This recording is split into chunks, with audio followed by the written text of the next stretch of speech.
Paché. Cyril Barth, l'équipe. nouveau venu également. Cyril Barth, Oui, s'il arrive à passer, il a une bonne petite pointe de vitesse aussi. Ça peut être pas mal. Et chez Decathlon, hein, je pense que voilà, on a demandé à Alex Baudin de durcir la course également pour protéger Aurélien Paré-Peintre ou Pierre Gautrat. Après, on a un joli groupe, hein. Si ça s'entend, ces trois-là, va falloir aussi compter sur la réaction du peloton, voir comment il va vivre ce peloton, si on peut encore parler d'un peloton. Ouais, c'est ça, ce qui va être intéressant de voir, c'est au sommet de cette route des Crêtes, faire le bilan, s'il y a toujours 3 hommes à l'avant, quelles sont les équipes qui vont être surreprésentées, car si on a un coureur très costaud mais qui n'a plus d'équipier pour rouler, eh ben, c'est la mort du petit cheval. Donc on va vraiment faire le point. On parlait beaucoup du collectif de UnoX. Est-ce qu'on a assez de coureurs UnoX? On en voit un, deux. Il y a pas mal de lotos hein, également aux avant-postes. On voit les Tudors hein, de Matteo Trentin en train d'assurer la poursuite. Est-ce que vous voyez le dossard 76 de l'équipe UnoX? Parce qu'on nous en parle beaucoup sur le hashtag les RP. Nos copains de Vélo Panache nous disent attention au jeune Lowland. Un peu jeune, 76. Lowland. On va surveiller. Moi j'aime bien quand il y a des petits tips qui arrivent comme ça sur le hashtag les RP. Du coup je vais me l'entourer moi le 76. Rémi Rochat il demande rien à personne. Hein. Baudin est rentré, il a pas passé un coup de pédale. Kevin Géniest il est au marquage sur Baudin.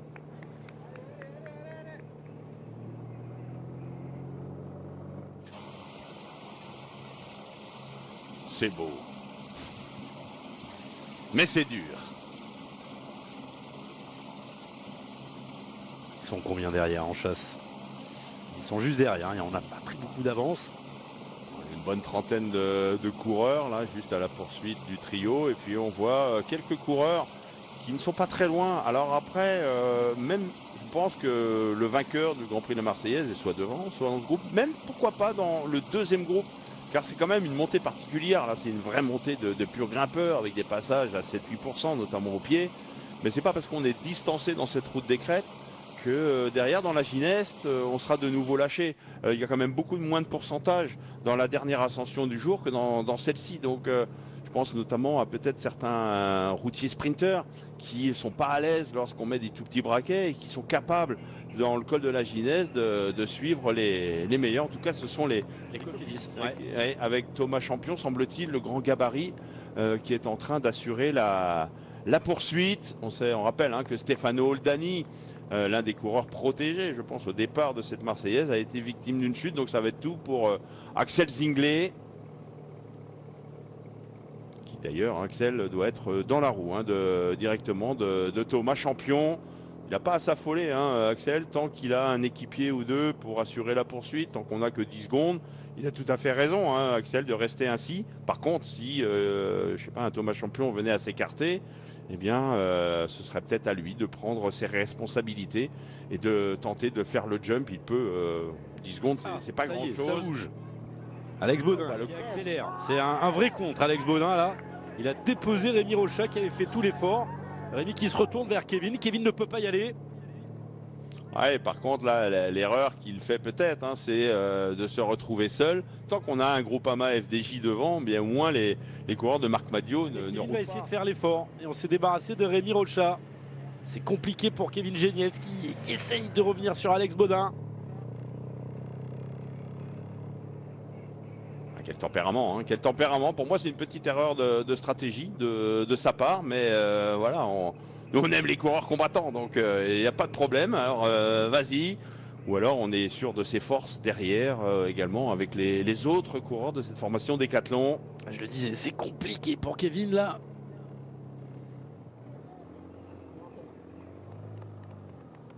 Ouais, parce qu'on a vu que c'était Rémi Rochat qui avait vraiment fait le pied de l'ascension. On avait le sentiment qu'au sein de la Groupama, on protégeait plus Kevin Génietz, qui était bien calé dans la roue d'Axel Baudin, mais impossible hein, de suivre l'accélération du jeune Français. Et derrière, c'est toujours Thomas Champion hein, qui, semble-t-il, assure les relais avec un Tudor dans la roue. On a encore 2 Tudors hein, dans ce groupe. On a 2 UnoX.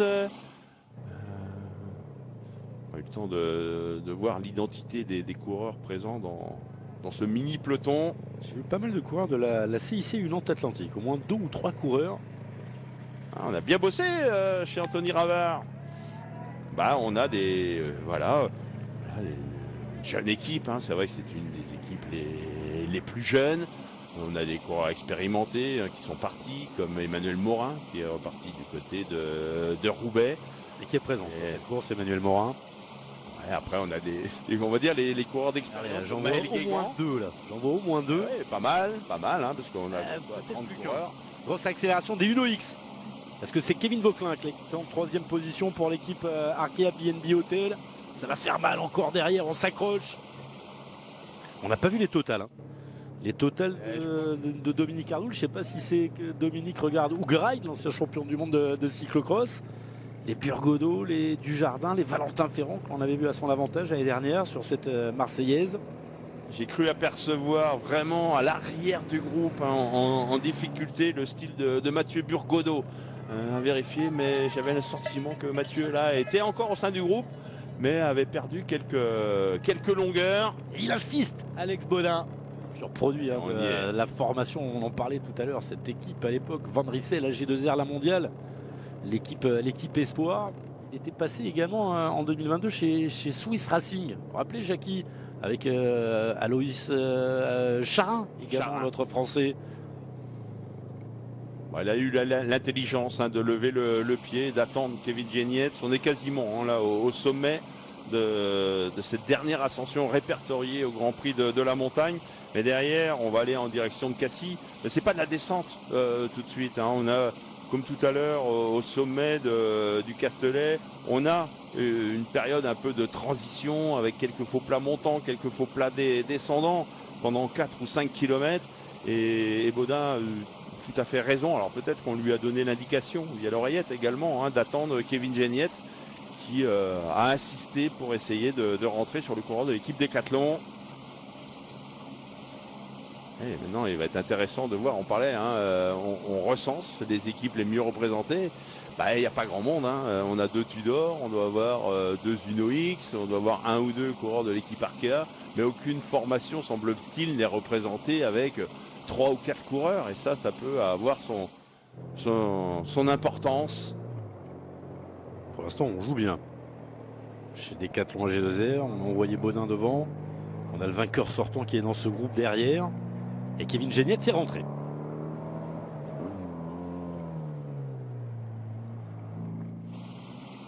Attention, ce virage en épingle là. Ça rentre un petit peu. On voit quelques Lotto Destiny qui reviennent. 1, 2, il y en a au moins 3 dans le groupe là. Il doit y avoir Van Moor, il doit y avoir Bergmosse.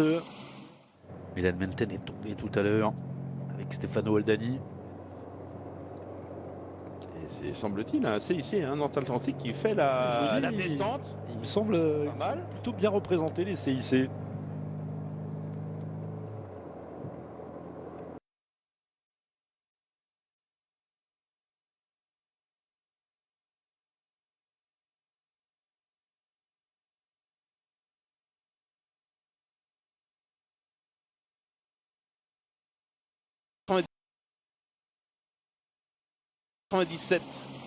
Ah, connais moins.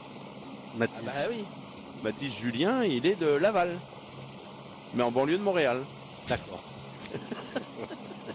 C'est pour ça que j'étais pas allé sur celui-là tout de suite. Il avait préparé son coup, Jacques Durand. Il y a plusieurs Laval donc. Eh oui, un Laval, il fait un peu moins chaud en ce moment, je pense. D'ailleurs, Léo, il est breton, c'est un pur breton, c'est pas un Lavallois. Léo Danez. Vous voyez ce que je veux dire? Il est de Brest.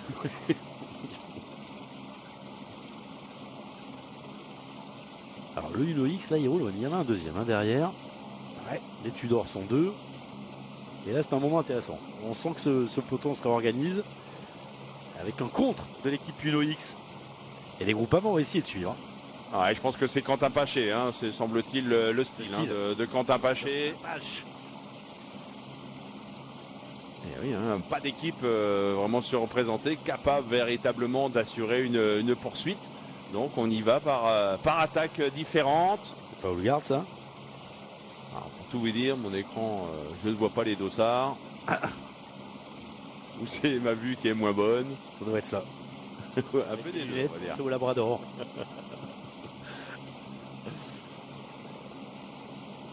En tout cas, devant, on a toujours Alex Baudin et Kevin Genietz.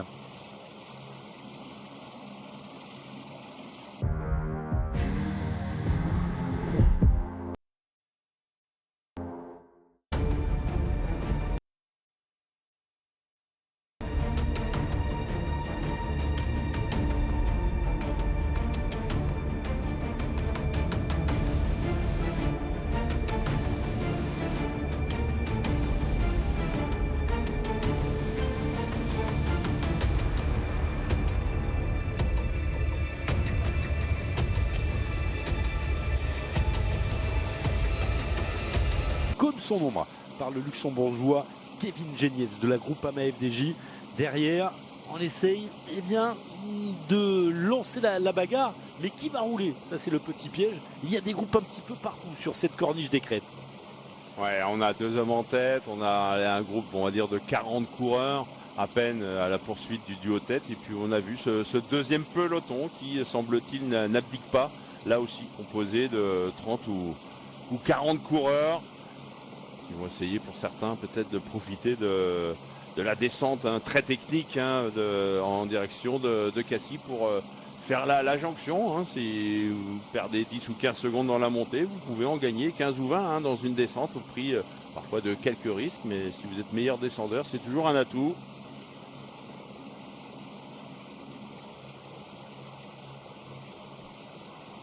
On s'attarde un petit peu, mais je sais que ça vous fait plaisir. Un peu de soleil, un peu de Méditerranée, un peu de parc national des Calanques. D'ailleurs, il y a pas mal de monde à la plage, Jackie. Ouais. Mais on va demander de revenir sur les coureurs. Ça serait sympa et vous allez voir qu'on va être suivi, normalement. On va peut-être savoir s'il y a des cacahuètes sur la terrasse là-bas. Voilà les coureurs avec toujours les Uno-X. Uno-X et Arkea, BNB qui ont décidé de faire la descente. Et Leclerc qui a foutu. On est revenu presque à 30 secondes. On va vérifier. Puis derrière, les coureurs. Ça rentre. J'ai l'impression qu'il est plus gros ce groupe. Ça rentre dans ce groupe, Jackie. Ouais, je pense qu'on a toujours ces 30 ou 40 coureurs. Et puis ça peut encore rentrer le deuxième peloton. Alors, quand vous avez dit 30, j'ai compté, il y en avait un petit peu moins que 30. Alors s'il y en a 40, c'est qu'on a dû récupérer un petit peu de monde. Et puis même le deuxième groupe, à mon avis, est à une quinzaine, une vingtaine de secondes de cette contre-attaque. Là aussi, pour certains coureurs, ça peut éventuellement rentrer. On va essayer de les compter. 3, 6. 24, 25, 26. 26 coureurs à la poursuite. J'avais compté exactement la même chose, 26. Il y en a peut-être un qui m'a échappé derrière un cyprès. Par contre, ce qui est surprenant, c'est qu'on ait laissé les voitures de directeurs sportifs doubler le reste du peloton. C'est conséquent. Genietz qui a pris quelques mètres d'avance sur Alex Baudin. Mais il l'attend. Il a tout intérêt. Évidemment, c'est pas à lui de faire la différence. On a senti tout à l'heure dans la route des crêtes que Baudin était peut-être un peu supérieur aux coureurs luxembourgeois. Mais la vérité de la route des crêtes n'est pas forcément celle de col de la Gineste.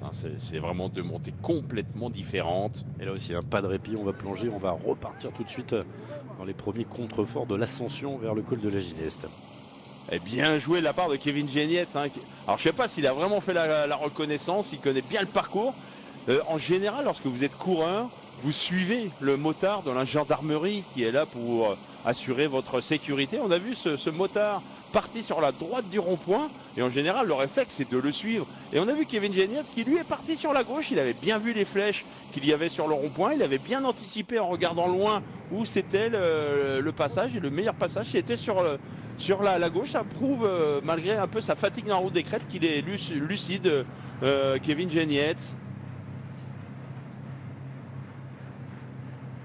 Qui passait aussi par Chambéry. Centre de formation de l'équipe G2R la mondiale, Kevin Genietz. Deux tricolores à l'avant.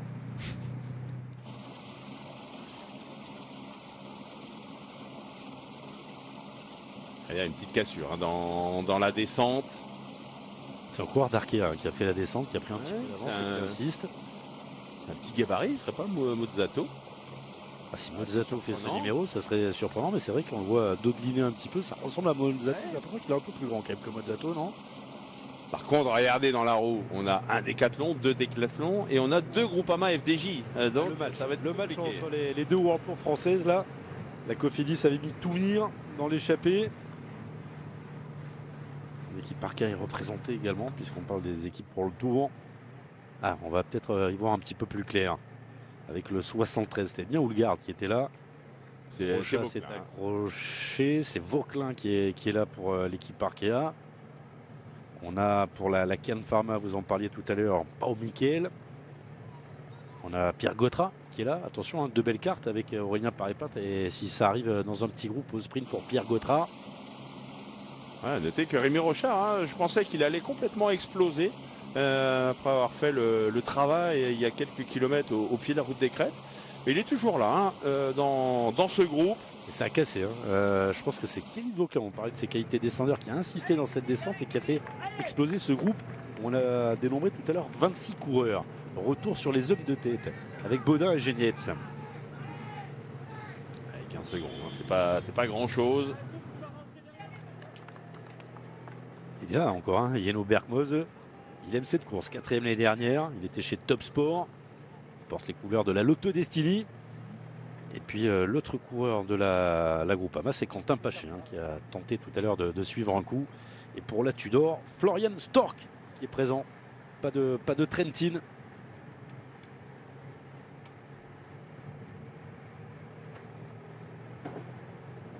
Sudeur qui fait un petit doute. Ouais. Il n'arrive pas à avoir 125. 125, c'est Stork. Ouais. Stork, Vauquelin, Paré-Peintre, Gautra, Paché et Rocha, Houlgard et Yeno Berkmoz. Il y a pas mal de coureurs qui sont contents, hein, de voir le travail du coureur de l'équipe Tudor. Parce que là... tactiquement, les Groupama, ils sont 2. Les Décathlon, AG2R, ils sont 2. Mais ils sont représentés devant. Donc ces 4-là, ils ne devraient pas bouger dans ce groupe, pour l'instant. Ah non, ah ouais, non. Après, non, la logique voudrait que tous les coureurs d'équipes non représentées s'entendent. C'est-à-dire qu'avec Stork, on voit Kevin Vauquelin venir rouler, que l'on voit Pau Miquel pour l'équipe Can Pharma également rouler, voire Berkmoz. Mais eux, pour l'instant, je veux vous dire qu'ils sont contents. On lui demande rien. On a ce Florian Stork qui se fait plaisir. Pas sûr, hein, ils sont juste derrière. Ça monte, c'est vrai. Donc, oui, allez. Ouais, 15. Là, je pense que le directeur sportif de l'équipe Tudor va peut-être lui dire, ça y est, je pense que l'information est remontée. Il dit, tiens bon, tu vas ramener tout le monde comme ça, tout seul, pour mieux te faire contrer un peu plus loin. Et je pense que l'information est remontée. Florian Stork est rentré un peu dans le rang. C'est à lui peut-être d'aller voir les autres coureurs. Oula, ça s'enterre si on laisse faire les décathlons, si on laisse faire les Groupama.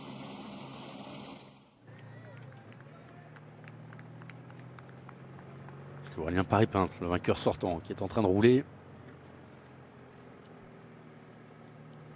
Ouais, après, il y a toujours le même problème, hein. Alors oui, on a un décathlon devant, oui, on a un Groupama FDJ, mais est-ce que Kevin Genietz est sûr de s'imposer? Pas sûr. Est-ce que Baudin est sûr, en cas d'arrivée à 2, de s'imposer? Et c'est toujours peut-être un risque si on a un coureur derrière qui se sent mieux.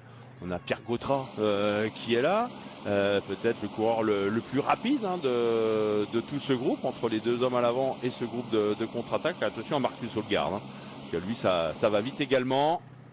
On n'a peut-être pas envie d'emmener Marcus Houlgard aussi. On a peut-être plus de chance dans un sprint à 2, Baudin, Genietz, qu'avec Houlgard. Après, il y a Pierre Gautra pour cette équipe Décathlon. Finalement, le premier à bouger, à se découvrir, c'est Pau Miquel. Voilà, on y est, hein, on va dire au pied de l'ascension de la Ginesse. On n'aura jamais, hein, vraiment de fort pourcentage. mais c'est plus difficile hein, de s'isoler sur des ascensions à 4-5% que sur des passages à 10-12.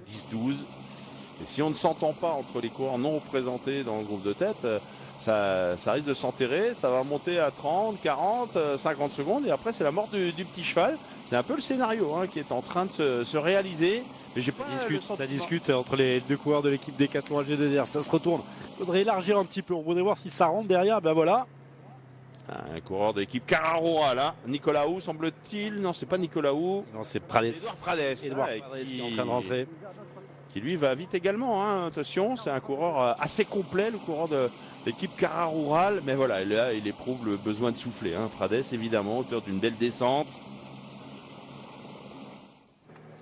Ça va rentrer encore. Ouais. Les Cofidis n'étaient pas représentés avec le retour également de Matteo Trentin. Ah ben voilà. Retour de Brent Van Moer. Trentin, maintenant, il va peut-être demander à Florian Stork de rouler. Tout à l'heure, il a roulé un peu n'importe comment. Regardez, Trentin, un coureur expérimenté, va peut-être aller voir hein, le coureur allemand. Et là, va rouler. Tout à l'heure, il n'avait pas intérêt à le faire. Maintenant, il a tout intérêt à rouler pour le vétéran italien. La Coratec également, un coureur qui vient de rentrer. C'est Valerio Conti dans le deuxième groupe. Ouais. Là voici Valerio Conti, dossard 131. Lui, il a de l'expérience. Là, mais bon, c'est pas le plus. C'est un très très bon grimpeur. Pas le meilleur sprinter, mais voilà, il a tout intérêt à se faire un peu oublier, le leader de la Coratec.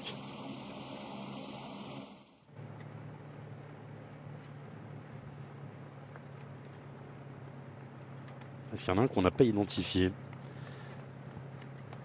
Je crois qu'on a tout le monde. Hein. On a un Nice Métropole qui est là. Vous l'avez. Je ne l'ai pas. Thomas Champion, vous l'avez dit. Hein. Je crois que c'est Damien Girard qui est là. De 563. En compagnie de Matteo Trentin. Là, on parlait de ces 40 secondes. Elles y sont dans ces 40 secondes. Et puis on rappelle hein, que dans toute cette ascension, cette longue ascension, on a encore 5 km, un peu plus de 5 km d'ascension pour plonger ensuite vers Marseille. Et on le voit, hein, le vent est favorable.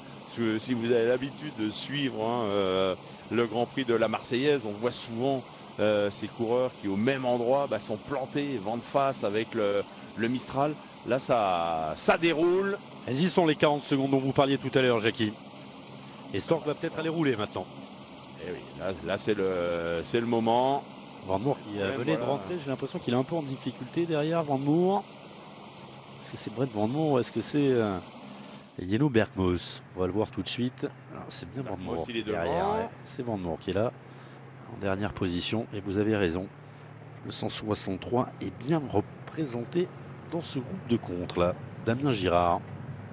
Ouais, Brent Van Moer, c'est bien lui qui est en dernière position, mais on sent que le rouleur belge éprouve le besoin de souffler un peu.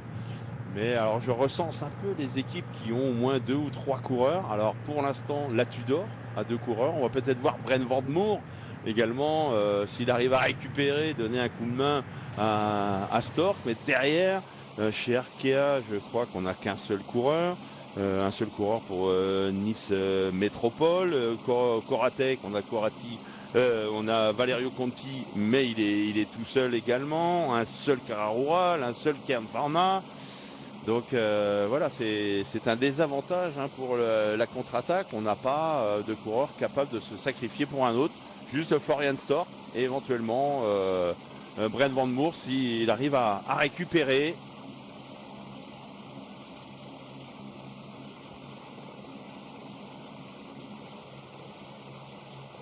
L'écart qui continue de monter. Florian Stork qui se met à l'ouvrage quand même. On a aperçu le stade Vélodrome. C'est au pied de ce Vélodrome que l'arrivée sera jugée, comme d'habitude. Sur le boulevard Michelet, on retrouve la tête de course avec Kevin Genietz, le luxembourgeois de l'équipe Groupama FDJ. Et dans sa roue, un impressionnant Alex Baudin qui a profité tout à l'heure de l'accélération de Rémi Rochat. Il est resté avec Rémi. Kevin est rentré ensuite. Et il a déposé Rémi Rochat. Kevin Genietz qui a été obligé de s'employer pour revenir sur Alex Baudin. Ouais, on l'a vu, hein, le luxembourgeois peut-être moins costaud qu'Alex Baudin tout à l'heure, hein, sur les forts pourcentages de la route des crêtes. Mais là, je ne pense pas que le coureur de l'équipe Decathlon AG2R La Mondiale soit en mesure de lâcher Kevin Geniez dans cette dernière ascension. Ça, c'est bien joué, hein. La petite attaque de l'autre côté, c'est Kevin Vauquelin ou c'est un Cofidis? Moi, c'est Vauquelin. Et là, on n'a pas été vigilant, hein, du côté de Decathlon, on n'a pas été vigilant du côté de la Groupama. Impressionnant, hein, Vauquelin qui avait déjà fait péter le groupe tout à l'heure, qui retourne maintenant tout seul. De toute façon, il n'avait pas d'équipier, Kevin Vauquelin.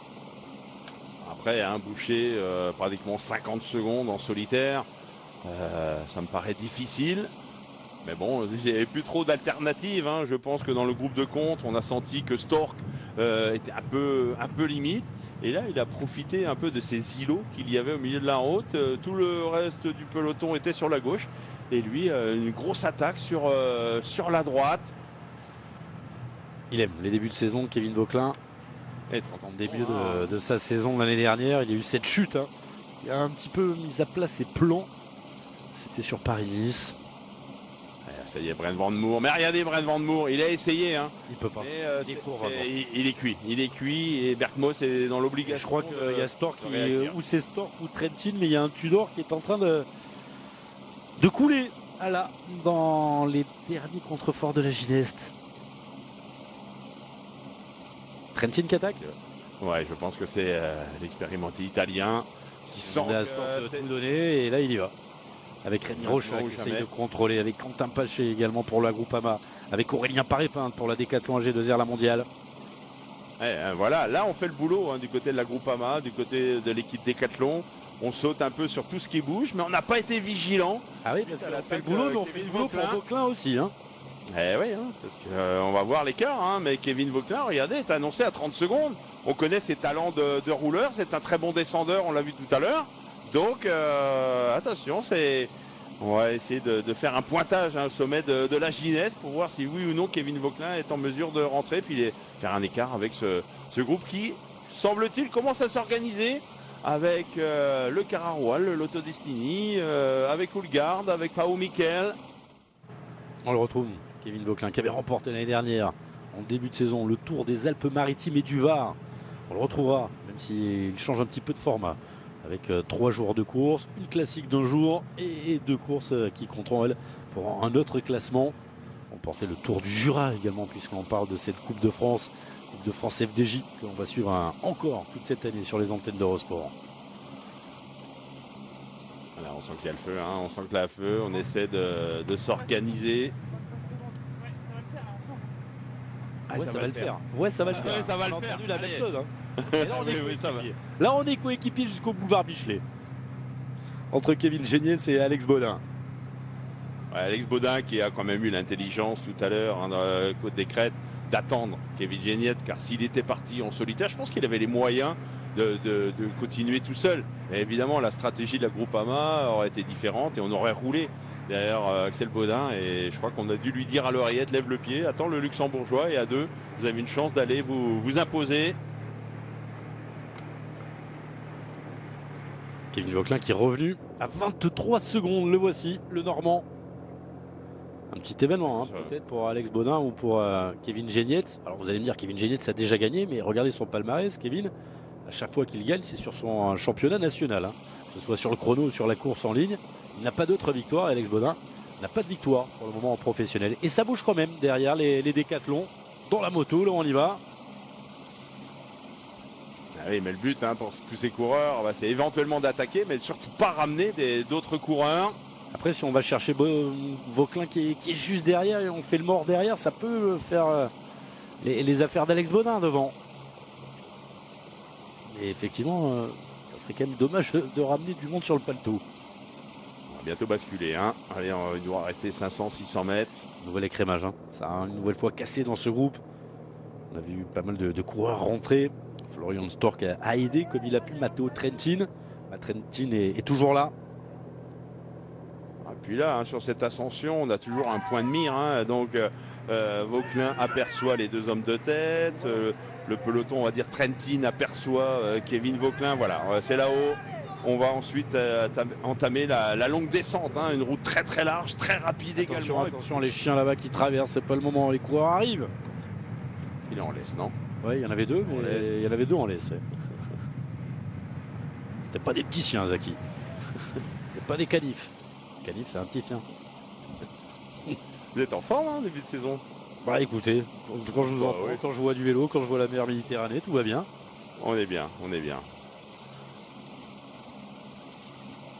Et en plus, en termes de scénario, là, on est servi. Plein suspense sur cette Marseillaise. Eh oui, hein, même si on est confiant pour le duo tête, hein, on a entendu hein, cette conversation entre GDS et Baudin, mais c'est loin d'être gagné. Hein. Le vainqueur, il est peut-être là. Kevin Vauquelin à 24 secondes au prix d'une belle descente et ses talents de rouleur peuvent éventuellement rentrer. Et puis les groupes de poursuivants à 35 secondes. Voilà, c'est pas battu. Il va falloir vraiment faire une grosse descente. Et on fera le point aller dans 3 ou 4 km, mais scénario indécis. 10 secondes d'avance pour Kevin Vauquelin sur ses poursuivants. Juste pour moi, le temps de récupérer une petite erreur. Merci sur l'hashtag LRP. On l'a dit tout à l'heure, mais Aurélien Paré-Peintre n'est pas le vainqueur sortant. Hein. C'est Nelson Poles. On vous en a parlé aussi du numéro l'année dernière de Nelson Poles. Et en l'absence. C'est un vainqueur. Oui. En l'absence de Nelson Poles, c'est Aurélien Paré-Peintre qui a le dossard numéro 1. Mais Aurélien a également remporté la Marseillaise et assez récemment. C'était en 2021. Évidemment, on est obligé de s'engager hein, dans cette descente, la faire à fond. On est sous la menace d'un éventuel retour. Donc on ne peut pas se permettre hein, de récupérer dans cette descente. Et Kevin Yates l'a bien compris.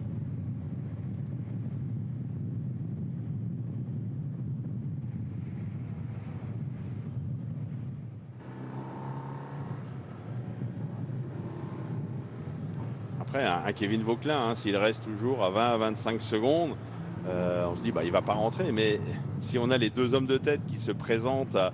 Ah, il est long de pouvoir arriver. On a le temps de se regarder.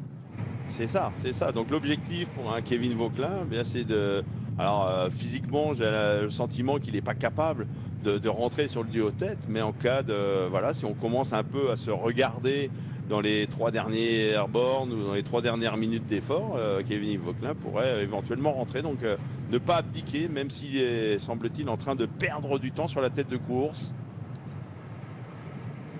On parlait de ses qualités de descendeur, c'est plutôt correct. Attention de ne pas partir à la faute là. Ah, c'est au moment où vous dites ça qu'il se fait ailleurs.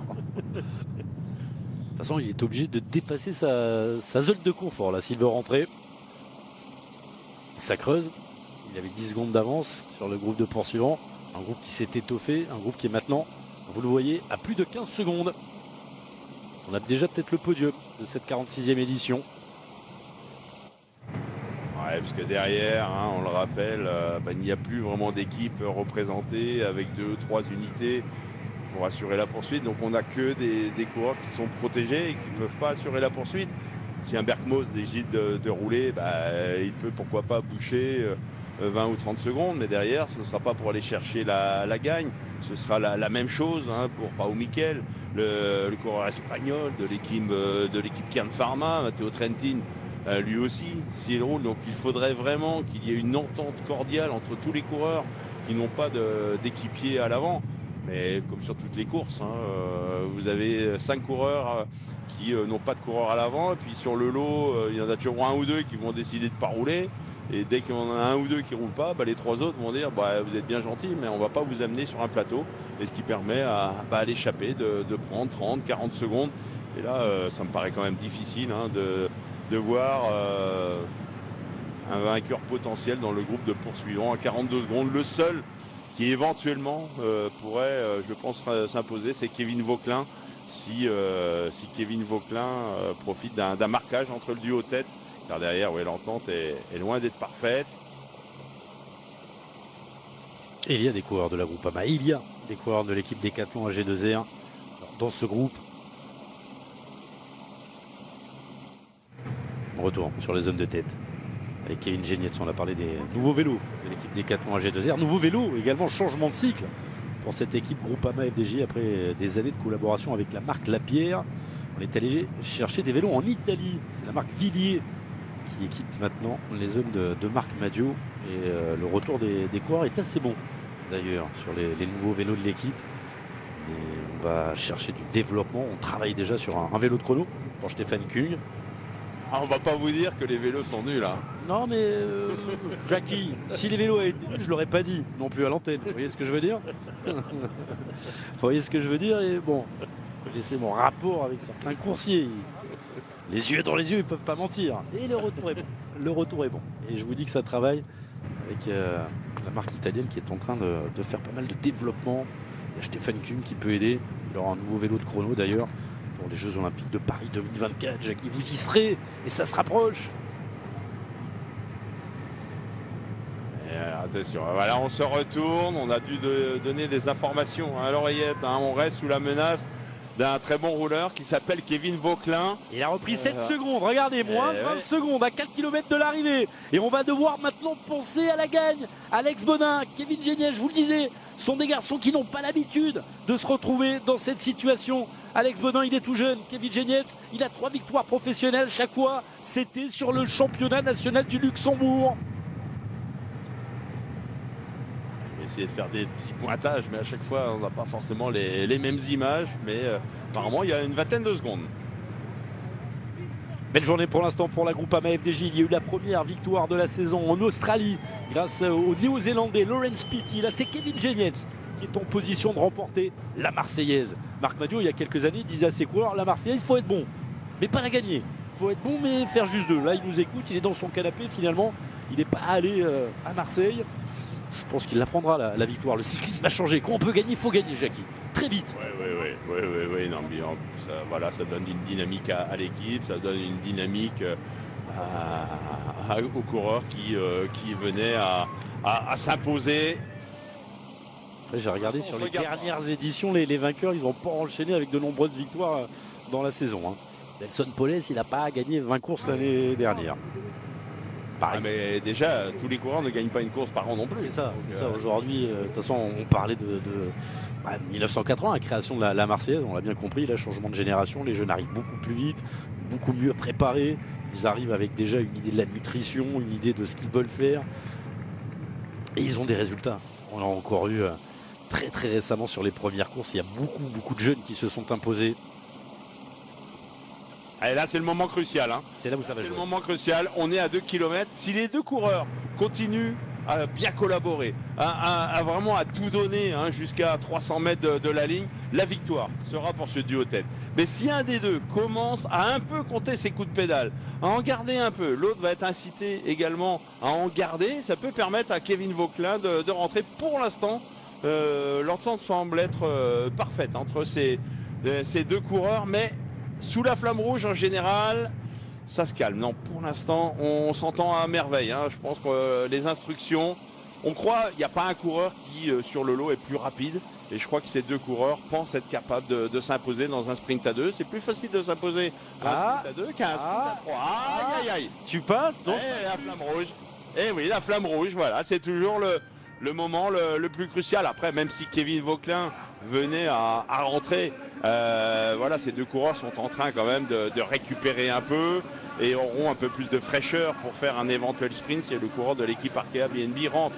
Donc c'est pas parce que Kevin Vauquelin éventuellement peut rentrer qu'il va aller s'imposer. Il est un peu au bout du rouleau hein, quand même Kevin Vauquelin, et je pense qu'il ne rentrera pas parce qu'il y a un bon tempo quand même du luxembourgeois. Alex Bodin qui ne veut pas passer. C'est une tradition depuis quelques années pour ses équipes. Dernière victoire pour la Groupama. Ça remonte, c'était Arthur Vichot ici en 2017. Il y a eu de belles victoires pour les hommes de Vincent Lavenu. Alexandre Géliès s'est imposé en 2018. Benoît Cosnefroy l'avait fait en 2020. Aurélien Paré-Peintre avait imité ses deux coéquipiers en 2021. Ça va se jouer normalement entre Génietz et Bodin. Attention, retour de Kevin Vauquelin. Nous sommes sur le boulevard Michelet, à quelques encablures du stade Vélodrome. Cette finale de cette 46e édition de la Marseillaise.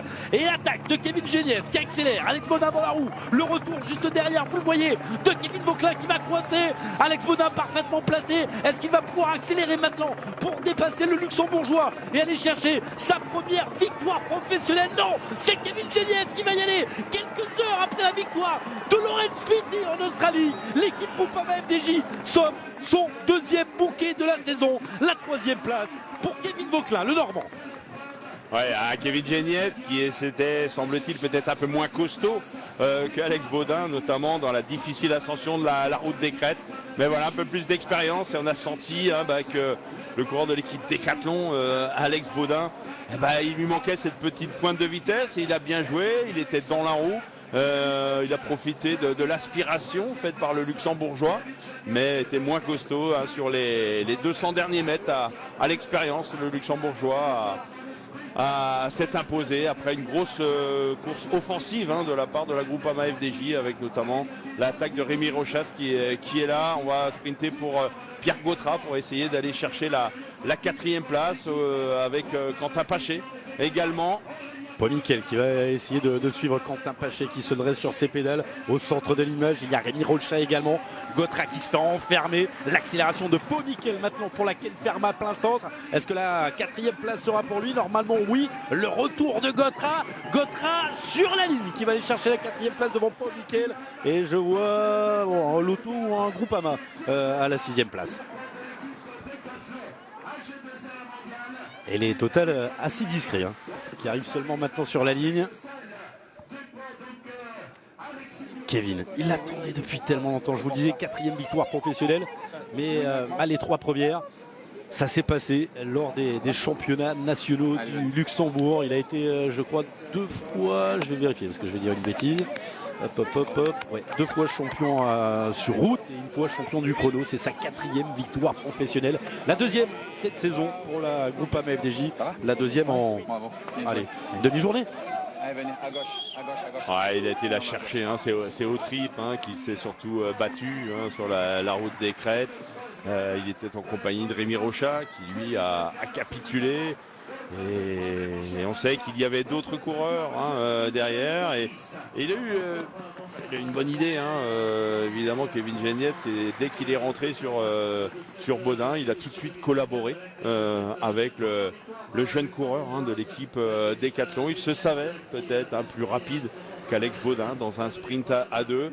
Ils se sont bien entendus pour éviter évidemment le retour de Kevin Vauquelin qui vient mourir à une dizaine de petites secondes du duo tête. Il était le plus costaud en force lorsqu'on lance ainsi un sprint à 150-200 mètres de la ligne après 166 km d'effort.